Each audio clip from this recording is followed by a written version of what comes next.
Hello बच्चों, स्वागत है आप सबका मायू अकेडमी में। मैं मायवा आप लोगों को मेंटल हेल्थ नर्सिंग के इमोशन टॉपिक को पढ़ा रही थी।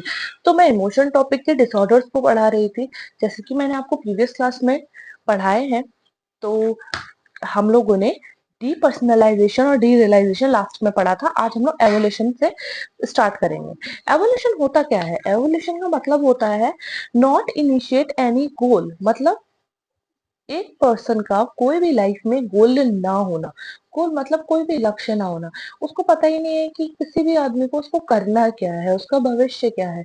कोई बच्चा है, उसने इंटर कर लिया, उसके बाद भी उसको ये नहीं पता कि मैं आगे क्या पढूं, किस तरीके से जॉब वॉब करूं। वो कुछ करना ही नहीं चाहता, उसे हम लोग एवोल्यूशन बोलते हैं कि उसको कोई लक्ष्य, कोई गोल है ही नहीं, और मतलब उसका कोई महत्वाकांक्षा नहीं है, कोई कुछ नहीं है, कोई गोल नहीं होता उसकी लाइफ के अंदर कि उसको क्या करना चाहिए। उसे एवोल्यूशन कहते हैं। नेक्स्ट आते हैं फियर और एंजाइटी। अच्छा, इसको ना हर कोई कभी कभी क्या होता है ना, ये लोग एक से दिखाई देते हैं, ये दोनों वर्ड्स एक से पता चलता है, बट ऐसा होता नहीं है।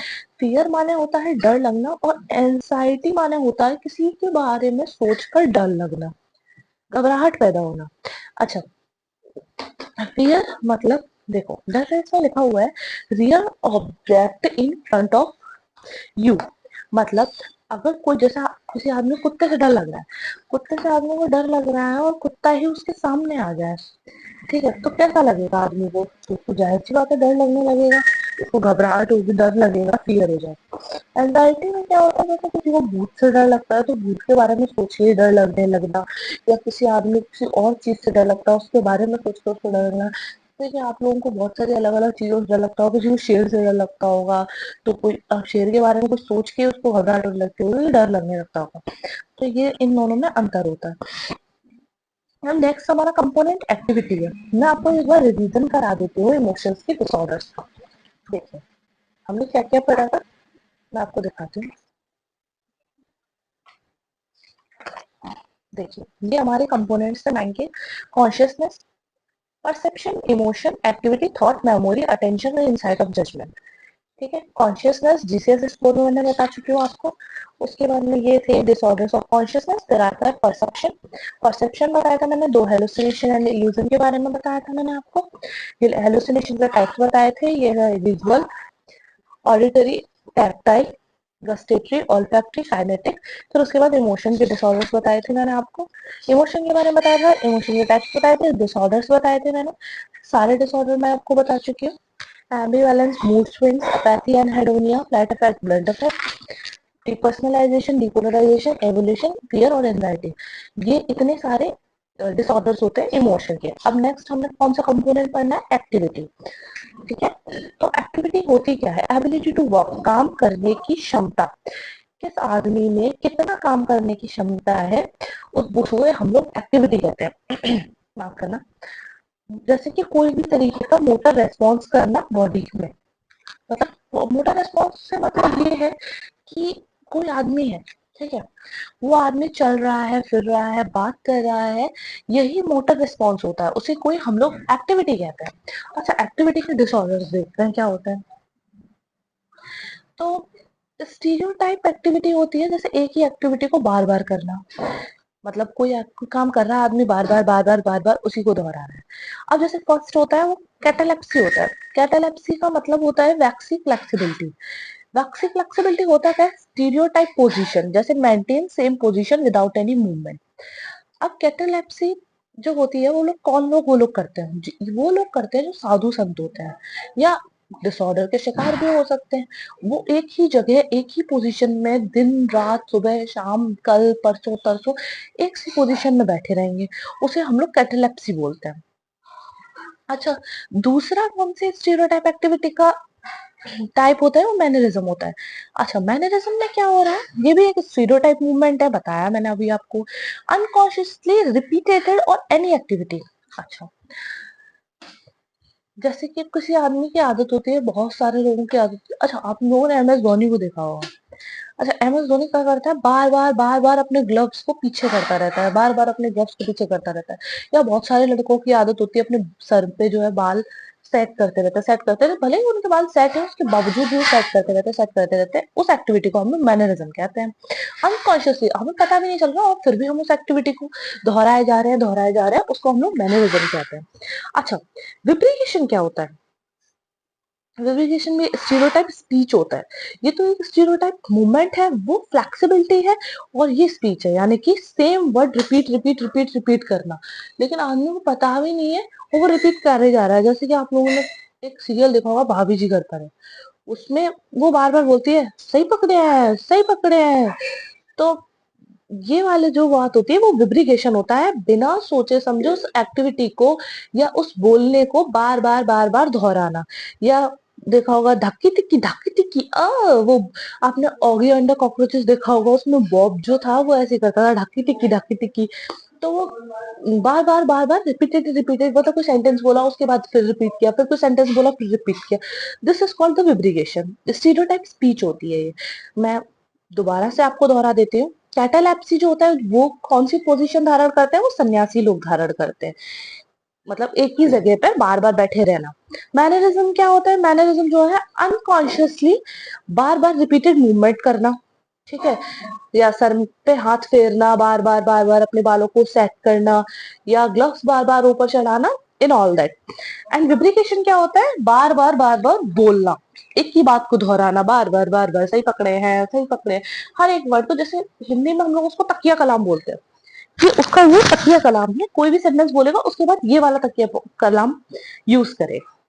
अच्छा, ये तो हो गए एक्टिविटी के स्टीरियोटाइप के 3 टाइप्स, ठीक है। अब स्टीरियोटाइप के बाद में आता है ऑटोमेटिक एक्टिविटी। अच्छा, ऑटोमेटिक एक्टिविटी खुद से हो जाती है, ये भी 2 पार्ट्स में डिवाइड है, एक इकोलेलिया एक इकोप्रेक्सिया। अच्छा, इकोलेलिया में क्या होता है? Repetition of the other words. अब दूसरे व्यक्ति के वर्ड्स जो है वो बार बार आदमी रिपीट कर रहा है। अच्छा, एक सेकंड बैक पेज करती हूँ, मैं आपको दिखाती हूँ इकोलेलिया में क्या हो रहा है।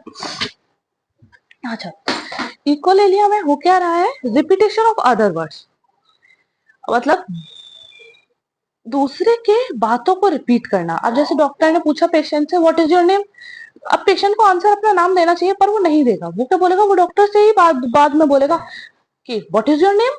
वो कहेगा क्या कर रहे हो, वो कहेगा क्या कर रहे हो, तुम क्या हो, तुम क्या हो, तुम क्यों हो, तुम क्यों हो। वो आंसर नहीं देगा, जो डॉक्टर बोलेगा वही पेशेंट भी बोलेगा। उसे हम लोग इकोलेलिया कहते हैं, रिपीटेशन ऑफ अदर वर्ड्स, दूसरे की बातों को बार बार रिपीट करना। अच्छा, उसके बाद आता है इकोप्रेक्सिया। इकोप्रेक्सिया क्या होता है? अच्छा, इकोप्रेक्सिया का मतलब होता है किसी की भी एक्टिविटी को बार बार रिपीट करना। अच्छा, अब एक्टिविटी कैसे रिपीट करेगा? अब जैसे डॉक्टर है, उसने ग्लास उठाया, और जो मरीज होगा वो भी, अगर उसके पास ग्लास है तो वो भी ग्लास उठाएगा। डॉक्टर पेन उठाएगा तो वो भी पेन उठाएगा। डॉक्टर अगर उसे जीप चढ़ाएगा तो वो भी जीप चढ़ाएगा। मतलब सेम तरीके की एक्टिविटी करना। अगर वो थम्स अप दिखाएगा या अंगूठा दिखाएगा, जैसे मैंने आपको बताया, फिंगर दिखाएगा या वो हाई फाई करेगा या वो कोई भी तरीके की एक्टिविटी करेगा, तो पेशेंट भी सेम तरीके की एक्टिविटी करेगा, ठीक है। अब नेक्स्ट आता है पेरिलेलिया। अच्छा, पेरिलेलिया और पेलीएलिया ये दोनों एक ही वर्ड्स होते हैं, कंफ्यूज ना हो। Repetition of own words. अच्छा, अब वो खुद के वर्ड्स को बार बार रिपीट करेगा। अच्छा, कैसे रिपीट कर रहा है वो बार बार? जैसे कि उसने बोला मैंने खाना खाया, ठीक है, उसके बाद फिर बोलेगा मैंने खाना खाया, फिर तीसरी बार बोलेगा मैंने खाना खाया, मैंने खाना खाया, मैंने खाना खाया, खाया। रिपीटेशन, बार बार अपने ही शब्दों को दोहराना पेरिलेलिया होता है। नेगेटिज्म क्या होता है? नेगेटिज्म होता है परफॉर्म अपोजिट एक्टिविटी। अच्छा, अब अगर डॉक्टर क्या करेगा? अगर उसने अपने हाथ खोले, लेकिन पेशेंट जो है वो अपने हाथ नहीं खोलेगा, वो कुछ और काम करेगा, ठीक है। मतलब अगर पेशेंट है वो डोर क्लोज करेगा तो पेशेंट डोर ओपन कर देगा। कोई भी एक्टिविटी करेंगे तो पेशेंट क्या करेगा? अपोजिट एक्टिविटी परफॉर्म करेगा।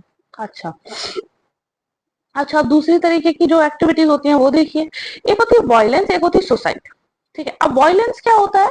वायलेंस में दूसरों को आदमी मारता है, और सुसाइड में क्या करता है?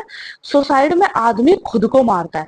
अच्छा, सुसाइड रेट जो होती है वो महिलाओं में कम होती है और पुरुषों में ज्यादा, यानी कि पुरुष समाज जो है वो ज्यादा सुसाइड कर रहा है कंपैरिजन टू महिला समाज, ठीक है। तो वायलेंस माने दूसरों को मारना और सुसाइड माने खुद को मारना। समझ में आ गया होगा, मैं दोबारा रिपीट करती हूँ। ठीक है, हम लोग पढ़ क्या रहे थे, हम एक्टिविटी पढ़ रहे थे। एक्टिविटी में मोटर रेस्पॉन्स ऑफ एक्टिविटी, उसके बाद मैंने आपको डिसऑर्डर बताया। स्टीरियोटाइप एक्टिविटी बताई मैंने आपको। स्टीरियोटाइप एक्टिविटी में 3 तरीके की बताई, कैटालेप्सी, मैनरिज्म, विब्रिगेशन। कैटालेप्सी में क्या हो रहा है, वैक्सी फ्लेक्सिबिलिटी है, आदमी एक ही पोजीशन में बैठा रहता है। मैनरिज्म में क्या होता है, स्टीरियोटाइप मूवमेंट है, आदमी अनकॉन्शियसली एक से मूवमेंट करता रहता है। विब्रिगेशन में क्या हो रहा है, विब्रिगेशन में आदमी तकिया कलाम बना लेता है और बार बार एक से सेंटेंस बोलता है, किसी भी सेंटेंस के बाद अपना वो जो तकिया कलाम होता है वो यूज करता है। ऑटोमेटिक एक्टिविटी होती है, वो 4 तरीके की होती है, इकोलेलिया, इकोप्रेक्सिया, पेरिलेलिया और नेगेटिज्म। इकोलेलिया में क्या हो रहा है, खुद के वर्ड्स रिपीट कर रहा है, सॉरी माफ करना, इकोलेलिया में क्या हो रहा है, दूसरों के वर्ड रिपीट कर रहा है। डॉक्टर बोल रहा है what is your name, patient बोल रहा है what is your name. Echopraxia में क्या होता है, रिपीटेशन ऑफ अदर एक्टिविटी, जो दूसरा आदमी एक्टिविटी कर रहा है वही सेम एक्टिविटी पेशेंट भी कर रहा है, यानी कि डॉक्टर जो एक्टिविटी करेगा वही पेशेंट भी करेगा। अच्छा, पेरिलेलिया में क्या हो रहा है, पेरिलेलिया में पेशेंट जो है वो अपने वर्ड्स रिपीट करेगा, मैंने खाना खाया, मैंने खाना खाया, मैंने खाना खाया, ऐसे बोलेगा। नेगेटिविज्म में क्या करेगा, परफॉर्म करेगा अपनी ही परफॉर्म अपोजिट एक्टिविटी, जो भी काम अगर तुम करोगे वो काम वो नहीं करेगा, वो दूसरे तरीके का काम करेगा, बिल्कुल तुम्हारा उल्टा। अगर तुम पेन उठाओगे तो वो आदमी पेन रख देगा। This is the 4 types of disorder of activity. ये ऑटोमेटिक एक्टिविटीज से रिलेटेड था। ठीक है, तो आशा करते हैं आपको समझ में आ गया होगा। अच्छा, अदर एक्टिविटी भी मैंने अभी आपको बताई, एक वायलेंस होता है, एक सुसाइड होता है। वायलेंस में क्या करता है आदमी, दूसरों को हार्म पहुंचाता है, और सुसाइड में खुद को हार्म पहुंचाता है। अच्छा, महिलाओं में सुसाइड रेट कम होती है और मेल्स में ज्यादा। ये मैंने आज आपको पूरी बात बताई है। कल हम लोग पढ़ेंगे मेमोरी के बारे में। मेमोरी कंपोनेंट है, 5th कंपोनेंट है, तो थोड़ा सा ध्यान रखेंगे हम। आज के लिए हम लोग इतना ही खत्म करेंगे। जिन बच्चों ने टेलीग्राम चैनल को ज्वाइन नहीं किया वो बच्चे एक बार टेलीग्राम चैनल को ज्वाइन कर ले, इसकी पीडीएफ आपको वहीं से प्रोवाइड की जाएगी। और हाँ, अगर वीडियो अच्छी लगी हो तो प्लीज लाइक कीजिए, सब्सक्राइब कीजिए एंड शेयर कीजिए। और जिन बच्चों ने प्रीवियस क्लासेस नहीं देखी है तो प्लीज जाके एक बार प्रीवियस क्लासेस देख लीजिए। तो थैंक यू बच्चों, कमेंट करना ना भूलें अगर अच्छी लगी हो तो।